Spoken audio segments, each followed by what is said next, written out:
नमस्ते दोस्तों, स्वागत है आपका हमारे चैनल पर। आज हम बात करने जा रहे हैं एक भारत के सबसे प्रभावशाली नेताओं में से एक श्री अमित शाह जी के बारे में। हाल ही में अमित शाह जी ने अपने रिटायरमेंट प्लान को लेकर एक ऐसी बात कही है जिसने सबका ध्यान अपनी ओर खींच लिया है। क्या आप जानते हैं कि वह रिटायरमेंट के बाद क्या करना चाहते हैं? तो दोस्तों, वेदों और उपनिषदों का अध्ययन और खेती। जी हाँ, आपने सही सुना। इस वीडियो में हम उनके अनोखे प्लान के बारे में विस्तार से जानेंगे और यह भी समझेंगे कि यह उनके व्यक्तित्व और भारत की संस्कृति से कैसे जुड़ा है। तो वीडियो के अंत तक देखते रहिए और अगर आपको हमारा जो वीडियो है वो पसंद आए तो लाइक करें, कमेंट करें और सब्सक्राइब करना ना भूलें। तो चलिए शुरू करते हैं दोस्तों। अमित शाह जी, जिन्हें हम भारत के गृह मंत्री और एक कुशल रणनीतिकार के रूप में जानते हैं, ने हाल ही में अपने रिटायरमेंट प्लान के बारे में खुलासा किया है। उन्होंने कहा है कि वह अपने जीवन के अगले पड़ाव में वेदों और उपनिषदों का गहन अध्ययन करना चाहेंगे और खेती के जरिए प्रकृति के करीब रहना चाहते हैं। यह सुनकर शायद आपको आश्चर्य हो, क्योंकि हम उन्हें ज़्यादातर राजनीति और प्रशासन के क्षेत्र में ही देखते आए हैं। लेकिन अगर हम उनके व्यक्तित्व को और गहराई से देखें तो यह प्लान उनके मूल्यों और भारतीय संस्कृति के प्रति उनकी गहरी निष्ठा को दर्शाता है।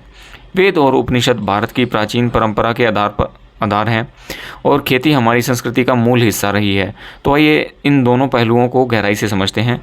वेद और उपनिषद क्या हैं? वेद भारत के सबसे प्राचीन ग्रंथ हैं, जिनमें ऋग्वेद, यजुर्वेद और सामवेद और अथर्ववेद शामिल हैं। ये न केवल धार्मिक ग्रंथ हैं बल्कि जीवन, विज्ञान, दर्शन और नैतिकता का एक विशाल भंडार है। दूसरी ओर उपनिषद वेदों का दार्शनिक सार है, जो आत्मा, ब्रह्मांड और जीवन के उद्देश्य जैसे गहरे सवालों का जवाब देते हैं। अमित शाह जी का इन ग्रंथों के प्रति रुझान हमें यह दिखाता है कि वह न केवल एक राजनेता हैं बल्कि एक विचारक भी हैं, जो भारतीय संस्कृति की जड़ों को समझने और उसका सम्मान करने में विश्वास रखते हैं।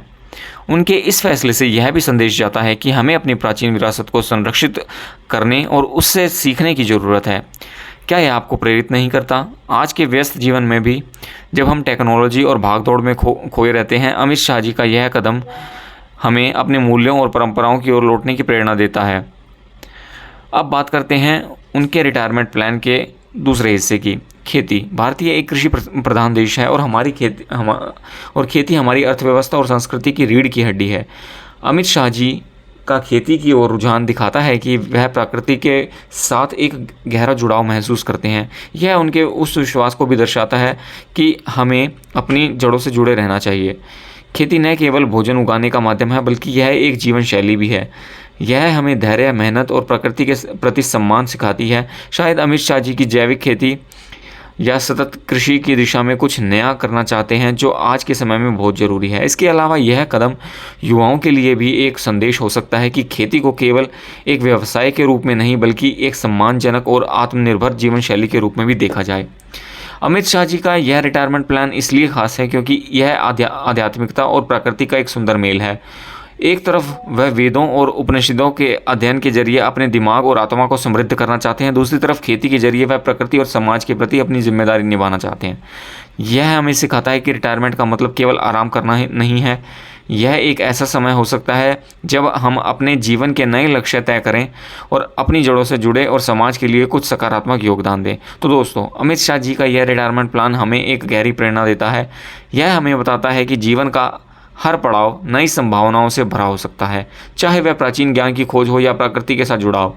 हमें हमेशा कुछ नया सीखने और समाज को वापस देने की कोशिश करनी चाहिए। आपको उनके इस प्लान के बारे में क्या लगता है?